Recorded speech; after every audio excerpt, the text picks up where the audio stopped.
We need a new system. We need a new society. We need to demand that which may have sounded impossible even a few weeks ago, but is not only realizable, but an imperative necessity.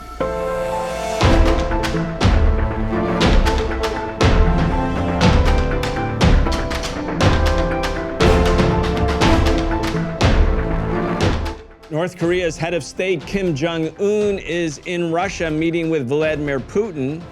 And Venezuela's head of state, Nicolás Maduro, is in China meeting with Xi Jinping. Today, we're talking about the dramatic changes taking place in global politics. Welcome to this week's episode of the Socialist Program. I'm your host, Brian Becker. Today, we're talking with investigative journalist Ben Norton. He works with the website Geopolitical Economy Report, which you can find at geopoliticaleconomy.com. Ben Norton, welcome back. Thanks for having me, Brian. It's a pleasure. Big news today. I mean, we knew for the last few weeks, because of rampant speculation in the U.S. media, that Putin and Kim Jong-un were going to meet, as if that would be like some terrible, menacing event. Of course, the two countries share a border. Russia borders North Korea, as does China. But now that Putin is meeting with Kim Jong-un in Russia, we learned that Maduro is meeting with Xi Jinping. And Xi Jinping announced in a very dramatic statement that Venezuelan-China relations have been elevated to a strategic partnership. But let's start with the meeting with Putin and Kim Jong-un. I want to get your take, its significance. And here we have a clip, I think, of the two of them meeting. And by the way, Kim Jong-un's statement is very straightforward. He's saying, you won't be able to hear this on the clip, but he's saying, we support Russia. We support Russia's efforts to fight against the hegemonism of imperialism. We stand with Russia against imperialism. Very militant statements. And of course, North Korea is one of the 7 countries at the UN that voted no on the US-sponsored resolution condemning Russia's invasion of Ukraine. Anyway, your take.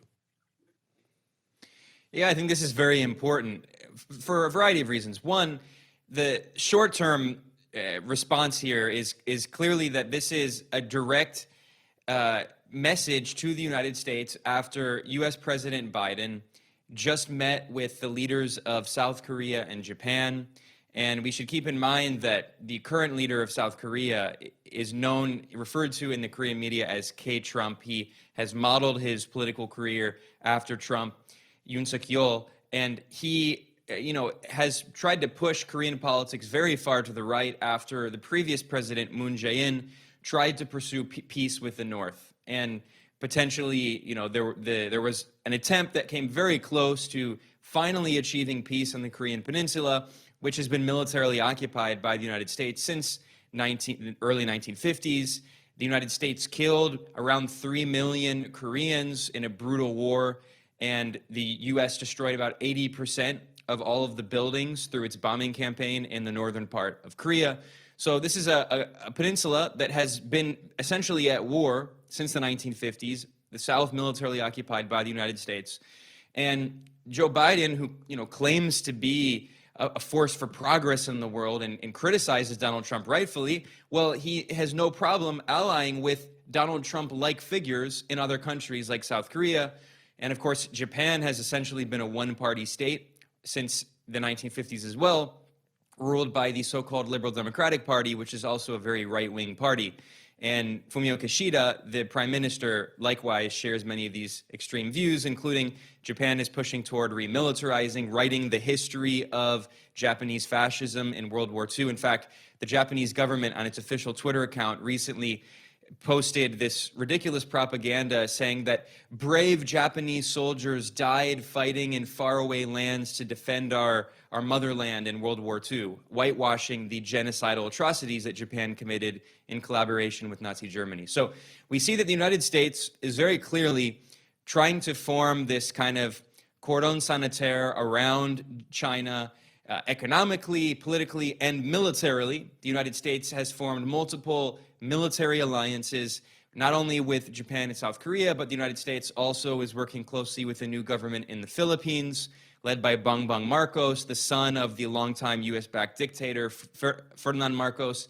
And what we now see is that the United States is trying to put offensive missile systems, not defensive, offensive missile systems aimed at mainland China on the so-called first island chain surrounding China, and Japan, South Korea, the Philippines.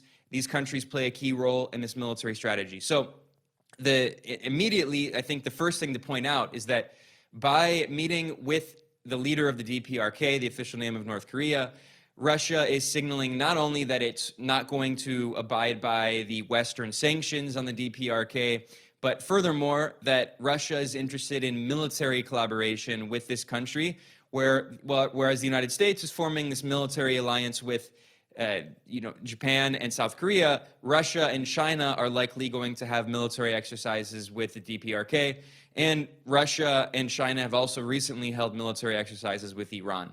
So this is responsive to the aggressive threats by the United States in the region, which is further militarizing the region. But another key point is simply Russia diplomatically is stating on the international stage that they're not going to abide by this Western, arrogant imperialist idea that some countries are persona non grata and you're not allowed to have any relations with them. You mentioned, Brian, that the DPRK is a country that shares a border with Russia. It also shares a border with China, and we see that China-DPRK relations have been improving as well. So the United States, especially in the 1990s and the 2000s, at the peak of its kind of imperial power, essentially tried to say that countries around the world cannot have relations with other independent sovereign states like the DPRK, like Eritrea, like Iran, like Cuba. And increasingly, many countries are saying this is absolutely absurd. We are not going to abide by this policy of blockade, which is really a form of collective punishment against the entire North Korean population. People love to make up crazy propaganda about how, supposedly evil the DPRK government is. Well, regardless of what you think about the government, the point is that tens of millions of people are suffering under what is essentially a blockade. They've been under a blockade for decades, and that has made their lives more and more difficult. So it's good to see that larger countries like Russia and China are now actually opposing this blockade, which unfortunately very few countries were willing to do until recently. This represents or continues a trend of a new day in global politics, and I want to help the audience just understand some of the historical context. And you brought some of that into your initial comment, Ben. Putin met with Kim Jong-un in 2019, so that was 4 years ago. But Russia, and when it was the anchoring republic of the USSR, the Soviet Union, had very, very close relations with the DPRK. When the Soviet Union occupied the northern half of the Korean Peninsula as part of a post-World War II agreement between the United States and the Soviet Union when they were allies, there was a decision that North Korea would be occupied. All of Korea had been occupied by Japan, but northern part of Korea would be occupied by Soviet troops, and the U.S. would occupy the southern half of the country under the 38th parallel, a relatively arbitrary decision. Both sides agreed that they would leave in 1948, and both sides, in fact, did leave. And then in 1950, the Korean War started, and the United States invaded Korea, along with 25 other nations from the United Nations. And over the next 3 years, as you said, millions of Koreans died. The main complaint of U.S. pilots was that there was nothing left to bomb because they had destroyed everything, and they kept bombing for another 2 years. And during that time, China sent like 1 million people to fight on the side of North Korea. That's why North Korea could persevere. But behind the scenes, Russia, the Soviet Union, was sending lots of military aid. They couldn't have done it without Soviet military aid. So the DPRK, North Korea, China, and the Soviet Union were communist-led countries, a socialist bloc at that time. They worked together. There was a division of labor, but they were coordinating.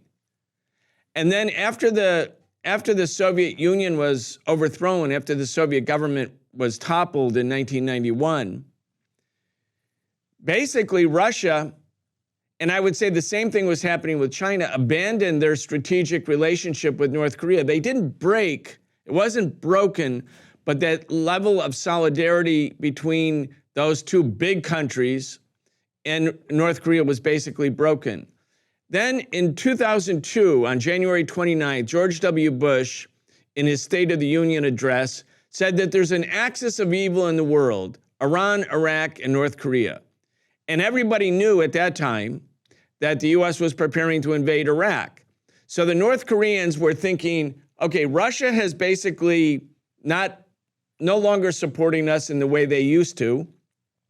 China is pretty lukewarm because China's main goal at that time was to integrate into the world economy and to be the friend of the United States. So we can't really count on them.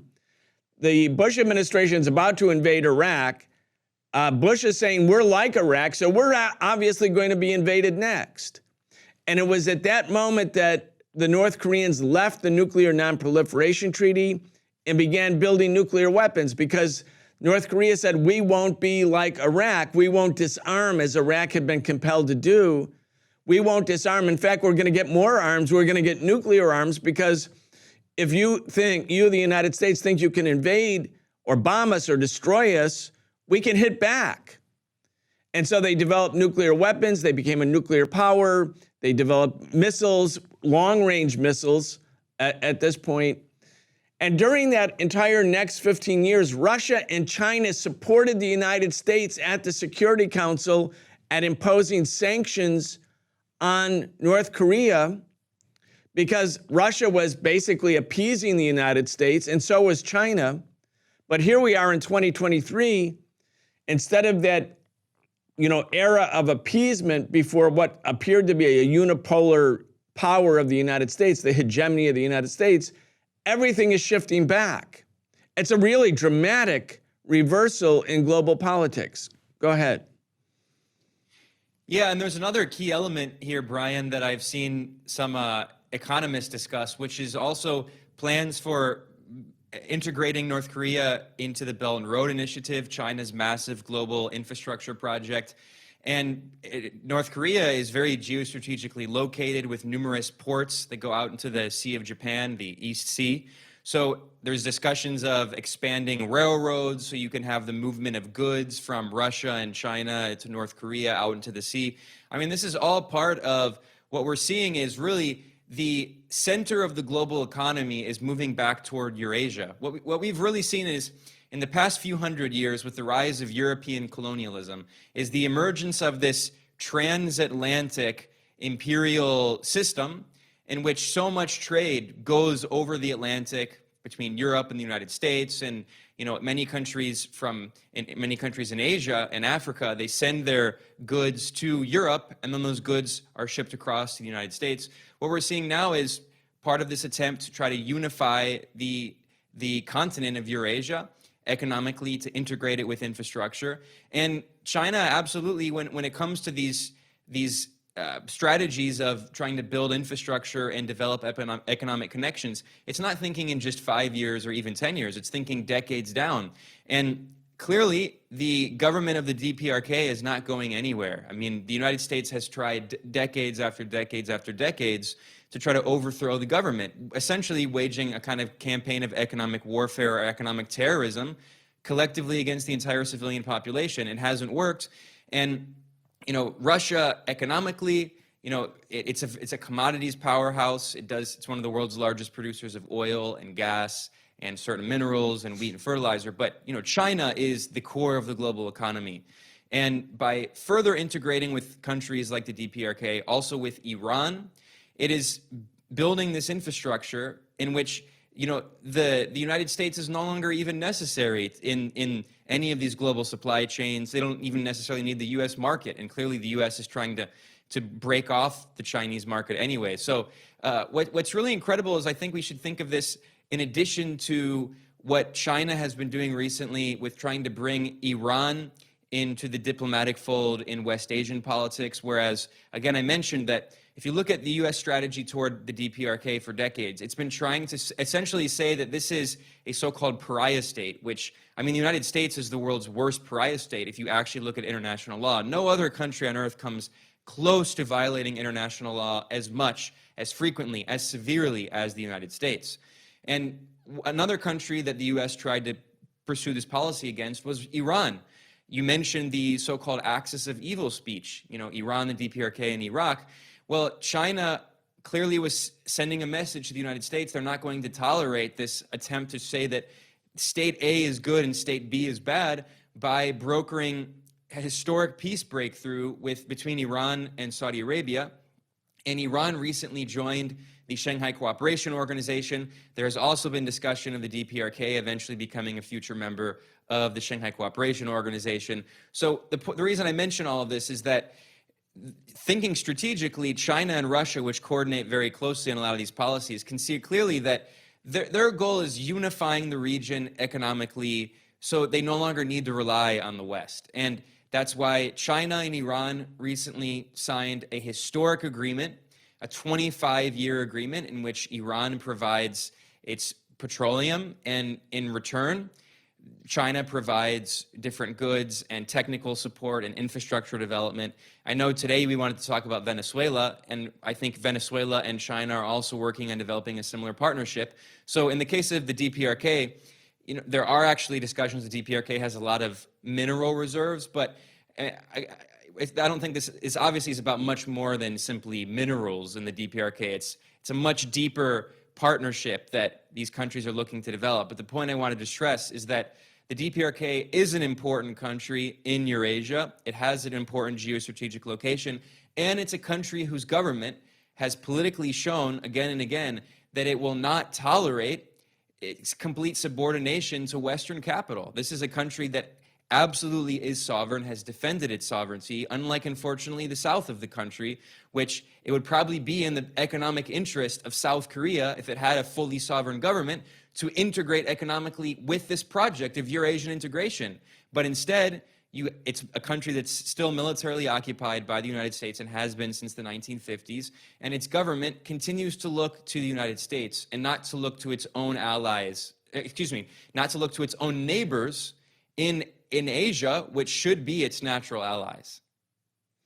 Yeah, I'm so glad you mentioned the issue of sovereignty, because when Trump, for his own reasons, met with Kim Jong-un, both first in Singapore in 2018 and then in Hanoi in February 2019, and it looked like there might be the possibility of a peace agreement whereby the Korean War would finally come to an end. The armistice that ended the military side of the conflict on July 27, 1953, that armistice has never been replaced by a peace treaty. So technically the countries are at war, and the U.S. continues to use that as a pretext to impose these draconian economic sanctions, not only on North Korea, but on countries that do business with North Korea. So that diminishes North Korea's ability to trade.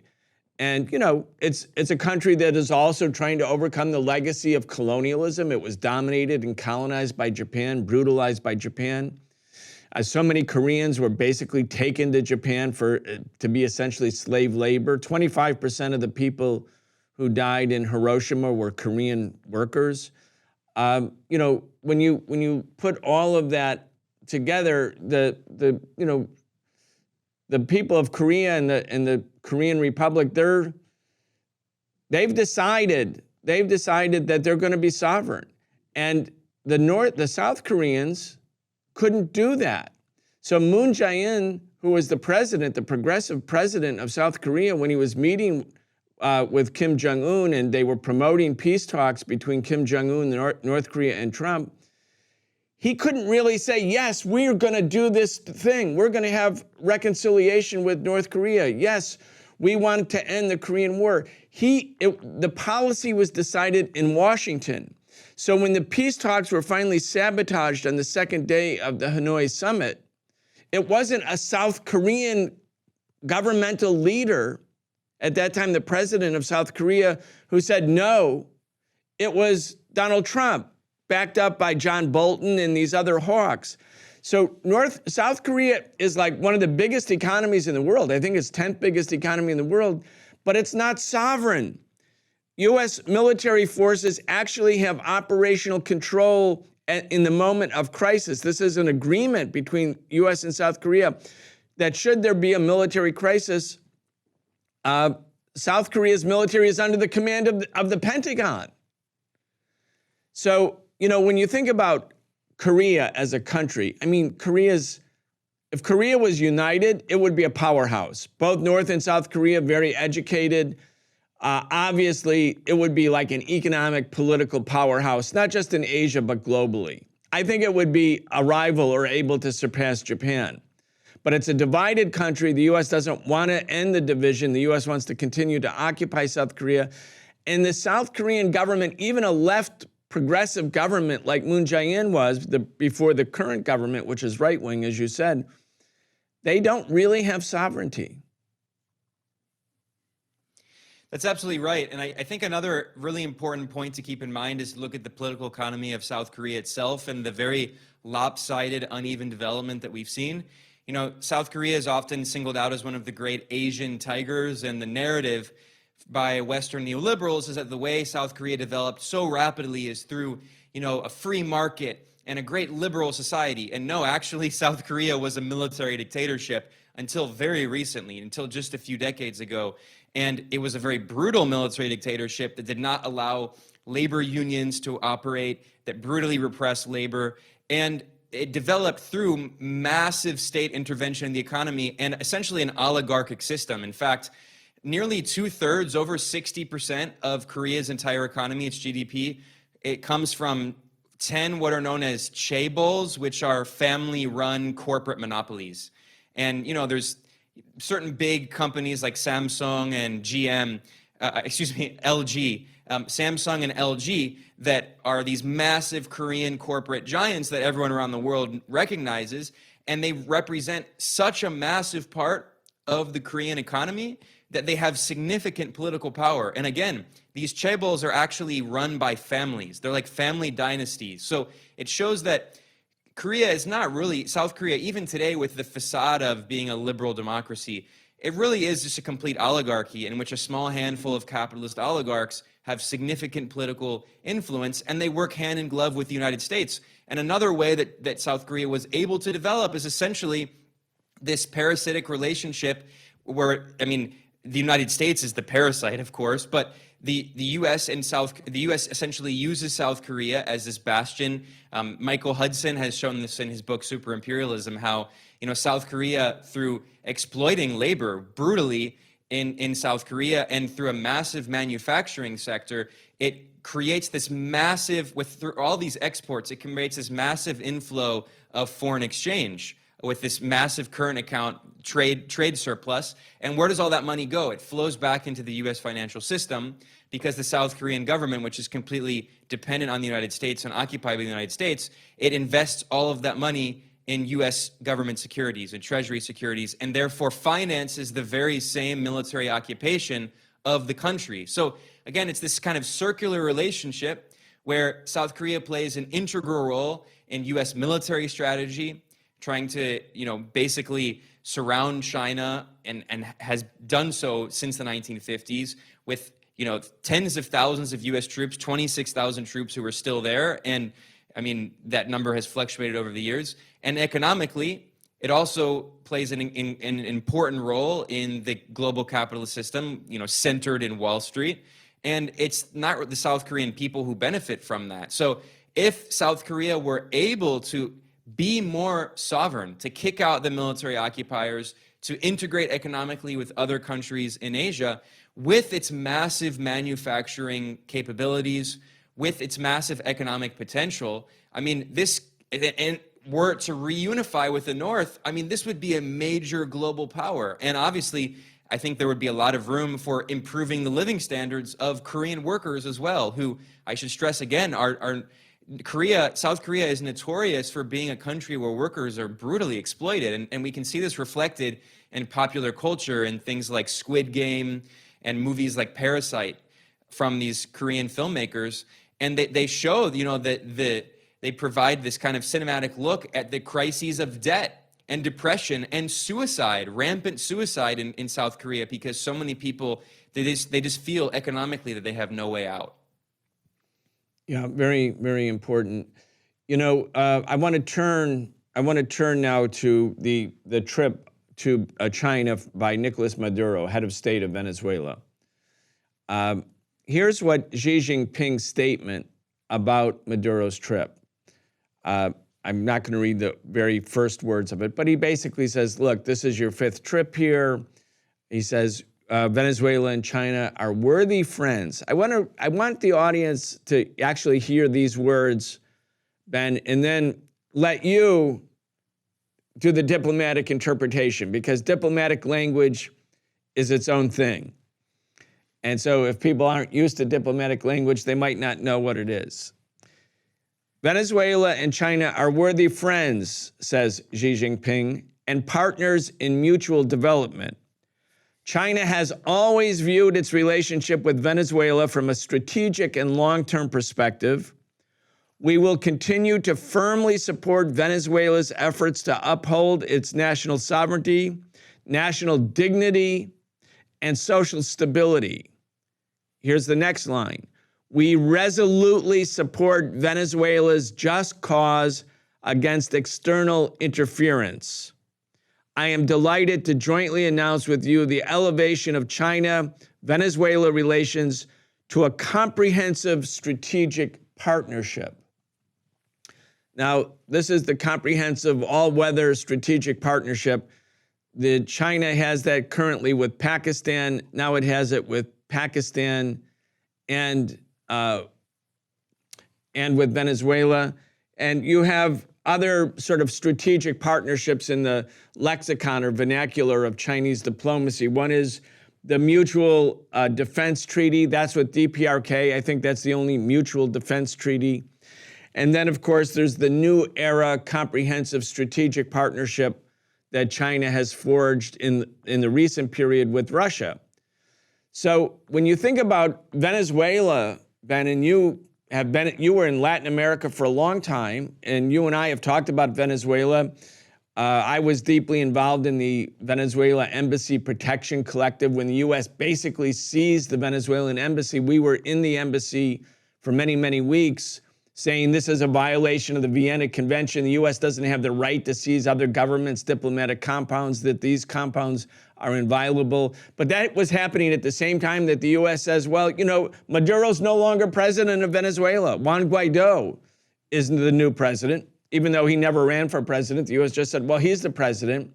Britain seized the assets of Venezuela. I mean, they just took like more than $1 billion of Venezuelan gold. They just seized it, like old-style colonial seizures.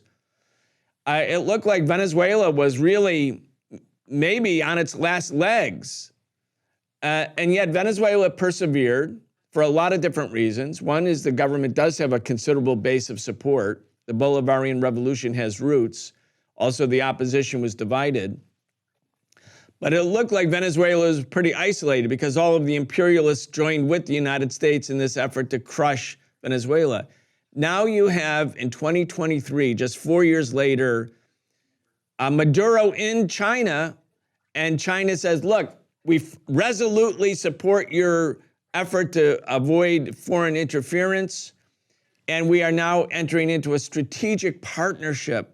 I mean, what does this mean for Venezuela, and what might it mean for Latin America, which doesn't want to be America's backyard, doesn't want to be the victim of American sanctions? Just let's talk about this as a potential, at least. Yeah, this is very important. I would say historic.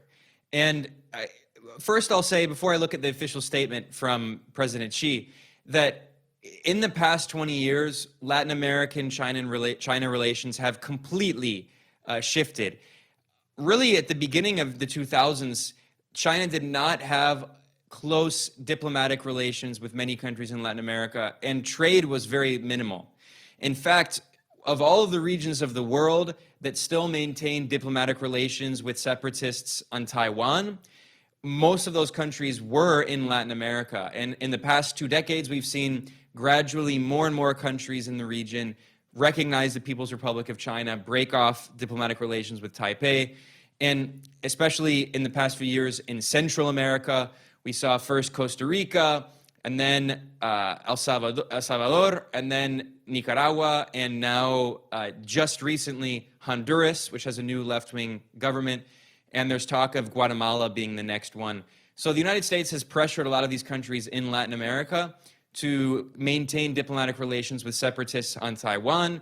And even though the United States formally recognizes that Taiwan is being part of the People's Republic of China, and in 1972, when Richard Nixon visited China and the United States signed the beginning of the 3 communiques, the diplomatic agreements that formalized U.S.-Chinese ties, the U.S. recognized formally that Taiwan is a province of the People's Republic of China. So the U.S. has always maintained this policy of strategic ambiguity and has used Latin America and the Caribbean, pressuring these countries to recognize Taiwan separatists. And still today, there are only 13 countries on Earth that have a collective population of 0.5% of the global population. They're very small countries that recognize the separatists on Taiwan as a separate government, and over half of them are in Latin America and the Caribbean still. I mentioned Guatemala, also several Caribbean nations, including Haiti, a country that the U.S. is trying to militarily occupy using other countries as front. But anyway, so the reason I mentioned that is because what we saw is a less known element of the so-called pink tide, the wave of progressive governments in Latin America in the 2000s, is not only were many of these governments implementing socialistic policies, redistributive policies, nationalizing natural resources, expanding public health spending and education, but many of them were also economically integrating with China. And this is a part that's not as well known. So Hugo Chavez, for instance, the Venezuelan revolutionary leader who initiated the Bolivarian Revolution, he was one of the first leaders in Latin America who really closely allied with the People's Republic of China. Another figure who's even less known is Ecuador's president, Rafael Correa. In Ecuador, he also formed a very close partnership with China. And what we saw in the past 2 decades is Chinese-Latin American trade has exploded. And now there are multiple countries in Latin America who actually trade more with China than they trade with the United States, including the largest economy in the region, which is Brazil. Brazil's largest trade partner by far is China, and increasingly so. Brazil's President Lula recently took a historic trip to China, and as an example of how important this partnership is, when Lula visited the United States, he visited for 1 day, less than 1 day, and he signed no agreements. When Lula visited China, he visited for 4 days, and he signed more than a dozen agreements, nearly 20, including multiple trade deals, integration of agriculture, technology transfer, many different things. China and Brazil also recently announced that they're going to be trading without the dollar, that Brazil will buy Chinese goods using Chinese yuan, and China will buy Brazilian goods using Brazilian real. So this region has become more and more closely integrated with China, which again is the world's, the center of the global economy, the world's factory. China is responsible for nearly 1/3 of global manufacturing. So whereas the U.S. economy and the neoliberal era has been financialized and consumed by, financial capital on Wall Street, which is not productive. By definition, it's parasitic. The U.S. has deindustrialized. A lot of those good manufacturing jobs were outsourced, leaving the Rust Belt, a region that's been economically depressed with a lot of unemployment. China, on the other hand, is still a manufacturing power and is working closely with Latin America. So I mentioned all of that to provide context for for Venezuela's specific relationship. I mentioned that Hugo Chavez was really a pioneer in boosting Latin American relations with China. And of course, Venezuela's economy for over 100 years has been really a petrostate. I mean, this is a problem that goes back before Hugo Chavez was even born. The Venezuelan economy is very heavily reliant on oil exports. And China is the world's largest importer of oil. So there's a natural partnership there. I mentioned that China and Iran recently signed an agreement, a 25-year agreement. There's speculation that China and Venezuela may, in the near future, announce a similar agreement. So it's a strategic partnership that makes perfect sense. Now, when you throw in everything that you mentioned, Brian, in terms of the U.S. sanctions, the goal of the U.S. sanctions was, of course, to overthrow the Venezuelan government, fundamentally, regime change. But also, the goal of the United States was simply to prevent Venezuela's economy from functioning by preventing the government from being able to produce and export oil. And specifically, if you look at the sanctions that go back to Obama, they started under Obama. In 2015, the Obama White House absurdly claimed that Venezuela was an extraordinary threat to the national security of the United States. That was a way for Obama to impose sanctions without getting congressional approval, although Congress probably would have approved it anyway. So the U.S. began imposing these executive orders, and they drastically expanded under Trump. And most of these sanctions, until they became a full-on economic embargo, like the Cuba-style embargo, most of the sanctions were targeted at the Venezuelan oil sector. The U.S. was trying to collapse the Venezuelan economy by trying to prevent Venezuela from being able to export its oil, and also trying to simply destroy the Venezuelan oil sector because the Venezuelan oil sector for 100 years has been dominant in the economy before even Hugo Chavez ever came to power. What that meant is that historically, the Venezuelan oil sector has relied on technology from the U.S. oil industry.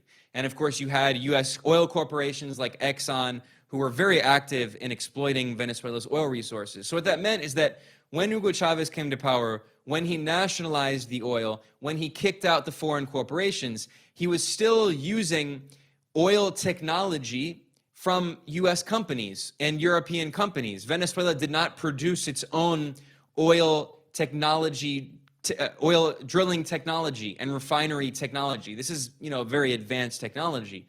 So what we've seen in the past few years, interestingly, is that Iran has actually provided a lot of this technology to Venezuela because Iran is another major oil manufacturer, and Iran has been under sanctions since the revolution in 1979. So the sanctions have been very painful in Venezuela, but they have meant that Venezuela has become more and more sovereign. It's been slowly recuperating its oil sector, increasing oil production. And now with this new strategic partnership, I think very clearly China is saying that China and Venezuela are going to deepen their relations. They're probably going to have some agreement similar to the agreement that China signed with Iran. And it's also for China a way to maintain energy security. Because if you think of it from China's perspective, this is a country that is very heavily reliant on the import of fossil fuels. It is at breakneck speed moving toward a green energy. In fact, China this year is on the path to install more solar panels than the United States has ever installed in its history. In last year, China did the exact same thing. So, China is leading the world in the green transition. While the U.S. talks about it, China is actually putting its money where its mouth is. But still, this is a national security issue for China. So by forming close relationships, not only is it politically, not only does it make perfect sense, as socialist governments, for China and Venezuela to form this relationship, but it also shows that China's thinking in the long term that China and Venezuela are going to mutually support each other, and Venezuela needs a market for its oil because the U.S. has been trying to destroy its economy, and China needs a reliable energy partner who's not going to go along with the United States and try to cut off its oil supply. So, I think looking in the near future, clearly, when you look at some of the agreements that were signed thus far, so for instance, when Maduro originally arrived in China, he did not go to Beijing, which is the political capital. He went to Shenzhen, which is a technological hub. And a lot of the discussion, if you listen to Maduro's speeches, he's talking about Venezuela wants technology transfer. And this is a big talking point that a lot of countries in the global south that are working with China, they want China to help them develop technologically. China has moved up the chain of technological development from very low value added production of, things like basic electronics and toys. And now China is developing some of the most high tech goods in the world, including, Huawei technology. So now that China has moved up in the technological production, many countries like Venezuela are also trying to develop their own industry. So I think this is something that is going to be very important in the years to come. And again, China is thinking strategically, not just in 5 years, but decades down the road. So important as a perspective, Ben. Thank you for that. It was interesting. Maduro held up a cell phone. It was a Huawei cell phone. He says, I have a Chinese phone and the U.S. can't surveil me with it. So that's how he started. Go ahead. Quick note just on that. That was really funny. He said, yeah, I have a great Huawei phone. The U.S. can't spy on me. But speaking of phones in Venezuela under Chavez experimented a lot with industrialization because Chavez recognized the importance of diversifying the economy because it's so heavily reliant on the oil sector. And under Chavez, the Venezuelan government did try to develop cell phones, actually. But unfortunately, it was a very difficult process. I mean, it's very important to talk about the victories and the gains of the Venezuelan government. But we also have to understand that Venezuela, just because a socialist comes to power doesn't mean that he can fundamentally transform the economy that he inherited that was created over 100 years.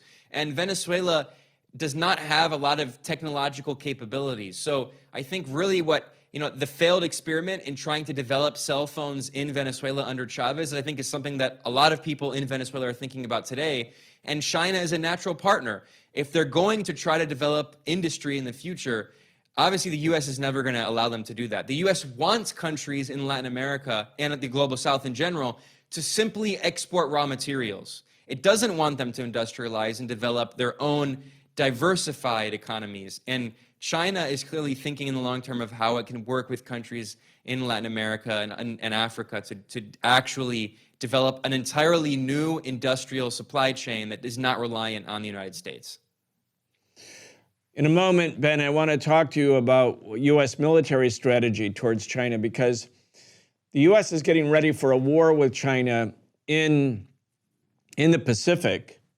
I think the military thinking of the United States is if they can limit the confrontation to the Pacific, they can kind of contain China, disrupt trade with China, make China's ability to import energy more difficult, and that China won't dare escalate the war beyond a regional war because the U.S. has nuclear primacy. So it's kind of a playing chicken with nuclear war kind of strategy and putting enormous pressure on China.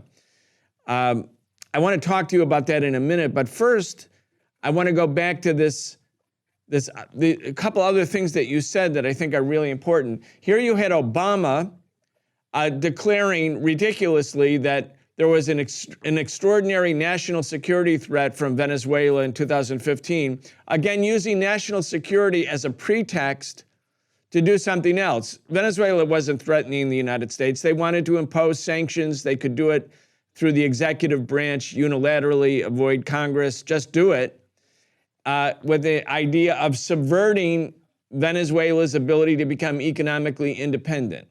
That's the point that you made. And again, national security is a pretext. In the case of China, the U.S. is sort of asserting that every economic step forward that China makes is a national security threat. So under the pretext of national security, the U.S. is trying to stop China's economic advance by depriving China of being able to purchase advanced chips and other high technologies. The U.S. has and Western countries have patent rights, intellectual property rights over some of the design. So again, national security as a pretext. And then there's the other issue of how the U.S. actually functions, which is a security threat to all the other countries in the world, and arrogates to itself this kind of idea that it can be the modern day pirate. Here's a headline: U.S. seizes nearly 1 million barrels of Iranian oil bound for China. The U.S. just seizes it on the high seas. And what was the reason? What gave the United States the right to steal Iran's oil, seize it like the modern day imperial pirates that they are? It's because the U.S. claimed that Iran was violating international sanctions, but the international sanctions were imposed unilaterally by the United States, depriving Iran of the right to trade. And the United States and other countries from the Security Council and Germany signed the nuclear deal with Iran back during the Obama administration.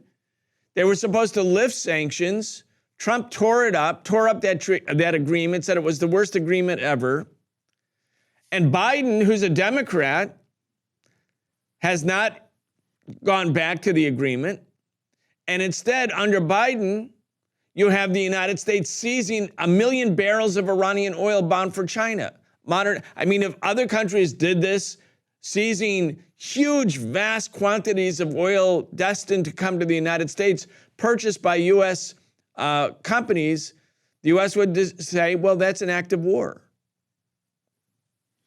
That's absolutely right. I mean, this narrative that the United States government uses is so absurd. People should think about this for a second. The sanctions that Washington imposes on most countries, pretty much all, are illegal according to international law.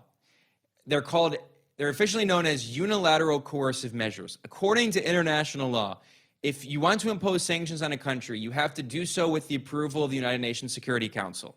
So if you don't have UN approval, they're unilateral, they're illegal.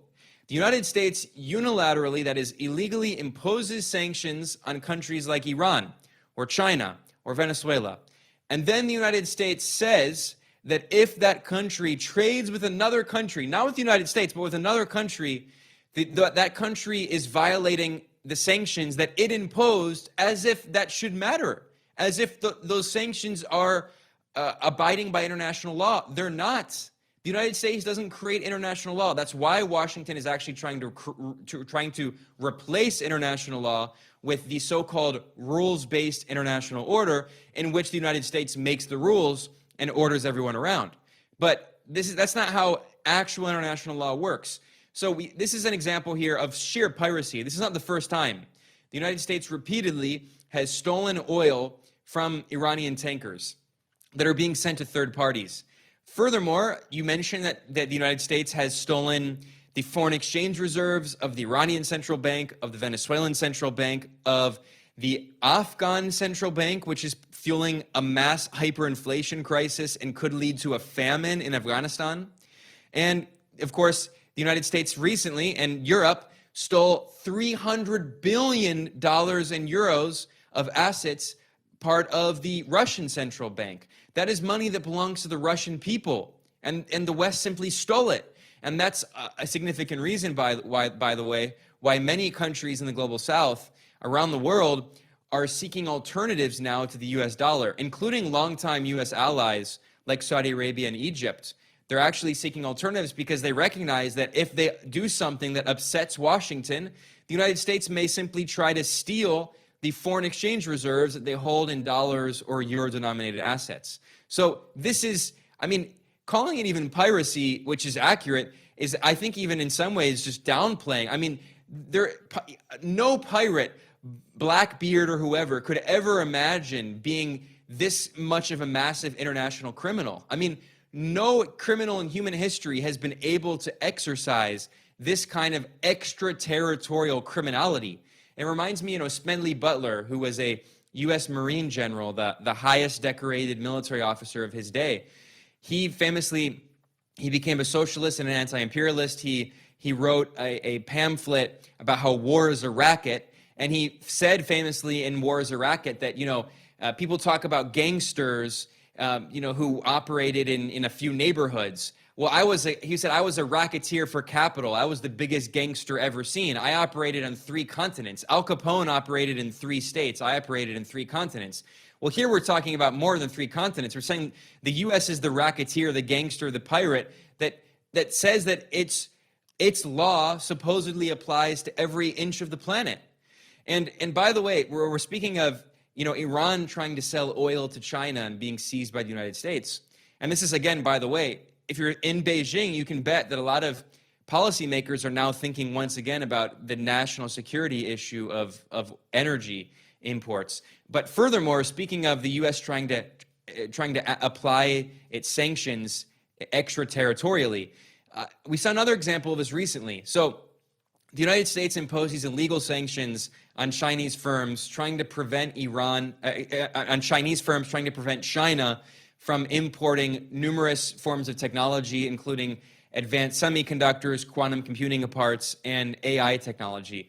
And specifically, the United States has sanctioned many different Chinese companies, but two technology companies involved in semiconductors and phone production, which is Huawei and SMIC, which is Semiconductor Manufacturing International Corporation. SMIC is a state-owned company in China, and Huawei was founded by a PLA military officer, which is closely linked to the government.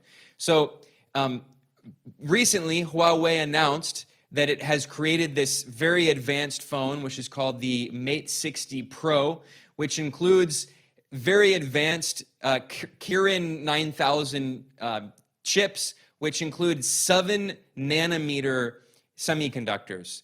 Now, the United States was trying to prevent China from getting access to 12 nanometer semiconductors. Well, now it has 7 nanometer semiconductors. Just in the span of a few years, China's been able to overcome these US sanctions, which again are illegal. And in response to this, the United States has formally accused China of violating sanctions. The US doesn't say what the sanctions are, but the US and international trade organizations is formally accusing China of violating sanctions because China's state-owned semiconductor company gave the Chinese company Huawei its technology. So once again, I mean, this is absolutely insane. The United States is accusing China on the international stage of violating sanctions, not mentioning that those sanctions are illegal unilateral U.S. sanctions. And the U.S. is accusing China of violating sanctions because a Chinese company traded with a Chinese company. So quite literally, Washington is trying to say to the entire world, you cannot trade without our approval. If you trade in your own borders with two firms inside your own country and we don't like it, we're going to accuse you of violating international trade policies. This is an international dictatorship. No country on earth is allowed to trade without Washington's approval. That's what the U.S. truly believes. Yeah, amazing. You mentioned Smedley Butler and how he kind of defected from the racket, the gangsterism, and exposed it. You know, there's the new head of the Marines is General Eric Smith.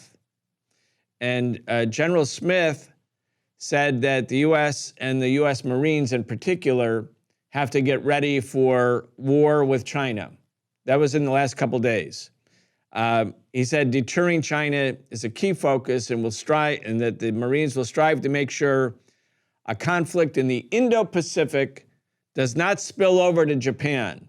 So on the pretext of defending Japan, the U.S. Marines are now getting ready for war against China. You know, the head of the U.S. Air Force Command overseas, his name is General Michael Minihan. He said a few months ago, quote, "My gut tells me we will fight in 2025, meaning with China. I hope I am wrong, but my gut tells me we will fight in 2025. Aim for the head," meaning let's make sure we kill them. That's the head of the Air Force Overseas Command. Now you have the U.S. Marine, the top U.S. Marine saying the threat is real with China. I mean, you know, when you think about the Marines, you know, the Marine anthem from the halls of Montezuma to the shores of Tripoli. Well, the United States actually invaded Tripoli, Libya, in 1805. So it's got this long track record of overseas intervention. The Marines are for overseas intervention. It's not about the defense of the country. Fighting the country's battles in the land, air, and sea, as the Marine anthem goes. I looked through, and we did a show last week, Ben, about the U.S. media. And the U.S. media is like this kind of headline. And we have 10 of them. I have 10 of them in front of me. U.S. military is unprepared for war with China, General warns.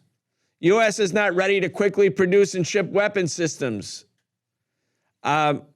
Defense industry unprepared for war with China. That's the Hill. I mean, if you go through all of these headlines, you can see that the American media is, the main story is we're not ready yet. We're not ready yet for the war. There's not like stories like, wait, this is preposterous. This is absurd. This is terrible.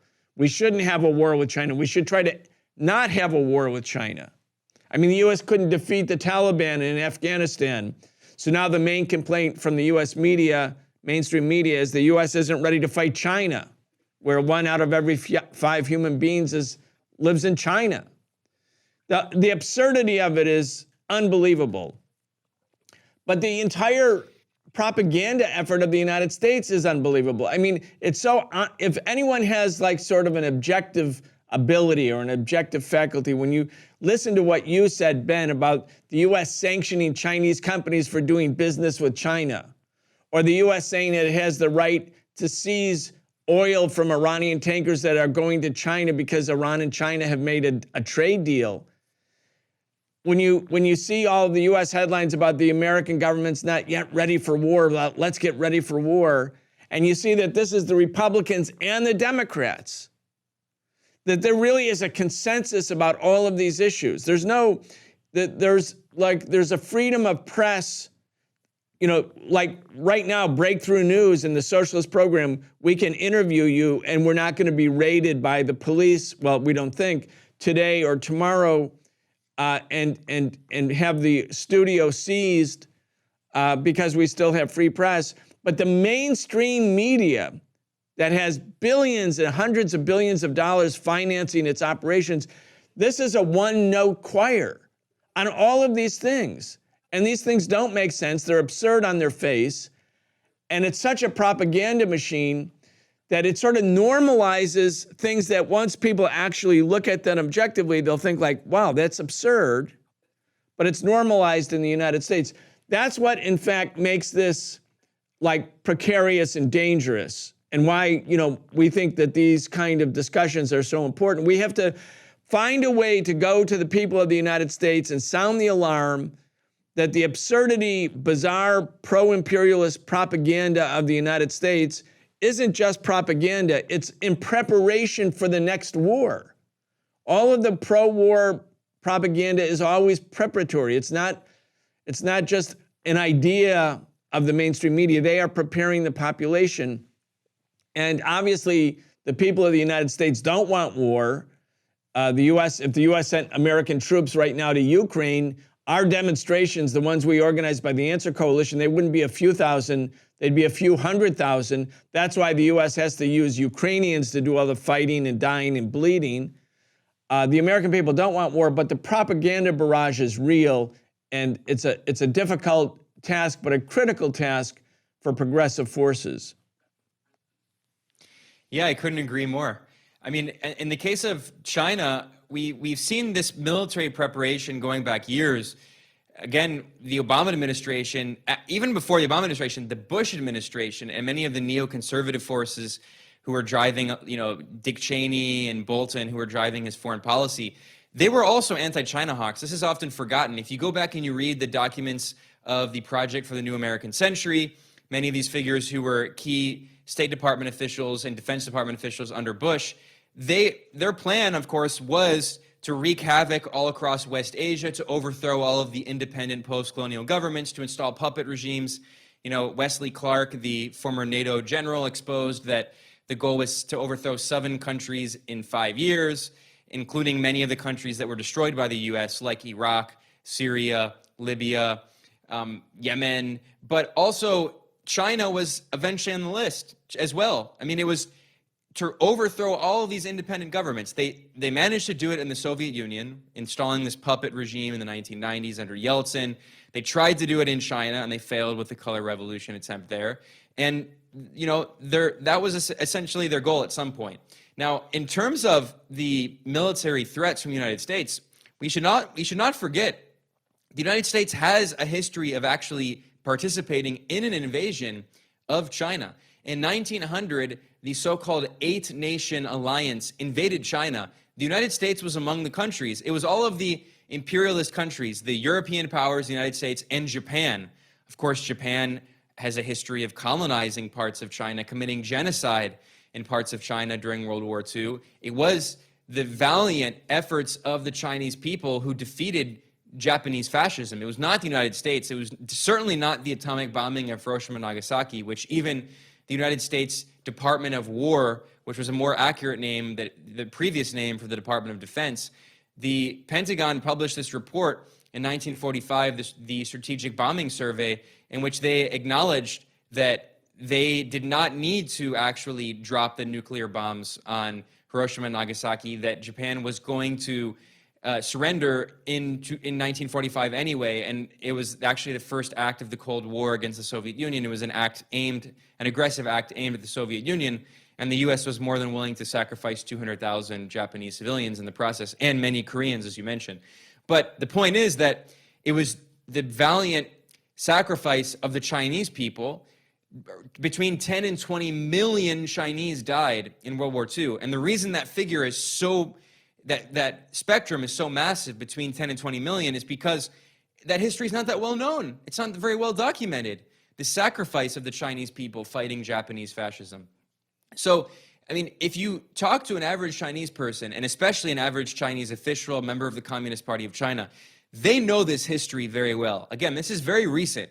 The century of humiliation in which parts of China were dismembered by foreign colonial powers. In 1860, in fact, in Beijing, there's the Summer Palace. You can go to see the ruins of the Summer Palace, which were burnt down because France and Britain in 1860 invaded China and burnt down the palace. In 1900, they invaded again.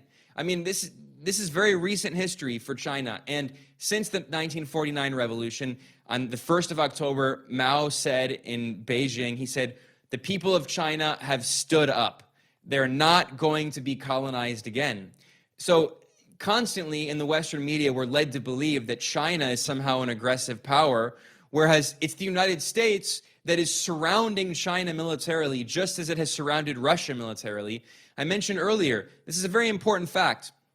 The U.S. military is spending tens of billions of dollars to put offensive missile systems on the first island chain. They call it the first island chain because it's the series of first islands off of the coast of mainland China. So the U.S. is militarily surrounding China with offensive missiles aimed at the mainland, and the U.S. is working with countries like Japan, South Korea, the Philippines, to try to make more and more military bases. In fact, the United States and the Philippines, under the new government of Bongbong Marcos, the son of the former dictator, U.S.-backed dictator, the U.S. and the Philippines just signed a military agreement, and the U.S. is going to create 4 more military bases in the Philippines. And once again, the aim is to encircle China, and the aim is eventually war with China. I would invite people to check out the documentary, which is very prescient, by the incredible reporter John Pilger. He did a documentary nearly a decade ago now called The Coming War with China. It's been clear that this was the goal. I mentioned I trailed off because I was talking about the Bush administration's threats, but this goes back to the Obama administration as well and the so-called pivot to Asia. And Brian, you've frequently pointed out that when the U.S. says pivot to Asia, they mean pivot to war in Asia, specifically war on China. The U.S. has been militarizing the Pacific region, or what they call the Indo-Pacific region, for over a decade now, and it's very clear that their goal is war on China. Now, I don't think that war is inevitable, and I think that everyone in the United States and all around the world should do everything they can to prevent a war from breaking out, because it would be absolutely catastrophic for the people of the Pacific region, but also for the world, because let's not forget, the U.S. and China are nuclear powers. And in the in the Taiwan Strait crisis in the 1950s, the Joint Chiefs of Staff, the military commanders in the Pentagon were considering using nuclear weapons against China. This is well documented. The New York Times reported on it because the whistleblower, unfortunately, who recently just passed away of the fame of the Pentagon Papers, he exposed that the United States was planning on nuking China in the 1950s, and fortunately Eisenhower agreed not to do that. But I mean, there's a historical precedent of this, and I really hope we do not come back to a situation today where the U.S. is once again considering using nuclear weapons over Taiwan.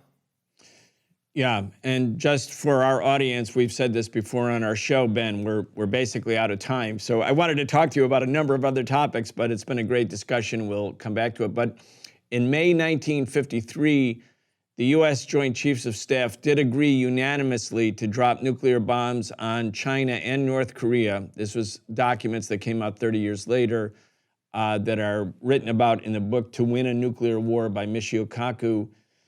They agreed that unless North Korea and China signed the armistice agreement, bringing the military conflict to an end in 1953, because the U.S. had been essentially defeated in its efforts to conquer North Korea, they wanted to end the conflict. Unless they came to the table and signed the armistice, they decided unanimously that they were going to start dropping nuclear bombs on China and North Korea. Undoubtedly, China put pressure on the North Korean government at that point to sign the armistice. I think Kim Il-sung and the leadership in North Korea, like the leadership in North Vietnam under Ho Chi Minh, they were prepared to fight as long as it took to reunify the country.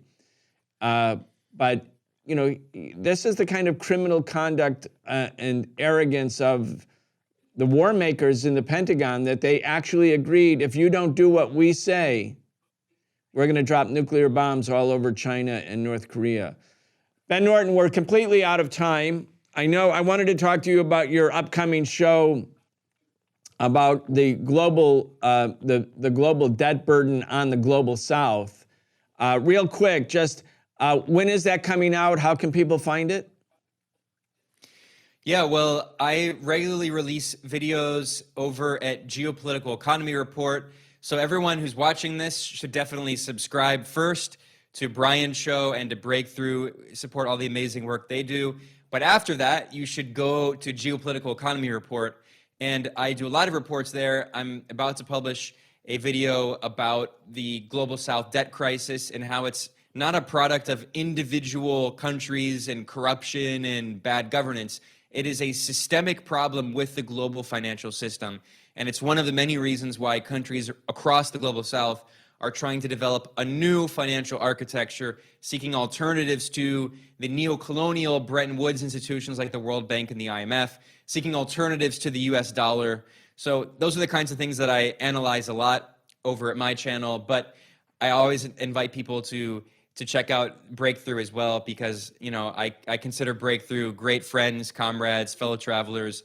I love the work that you always do, Brian. It's a real pleasure. And, I've said this before, and I'm not just, saying it because I'm on your show, but really I think Breakthrough is one of the best media outlets, and your shows, the Socialist Program is one of my favorite programs. So it's always an honor being here. Thank you so much. That's Ben Norton. Ben, thank you. My pleasure.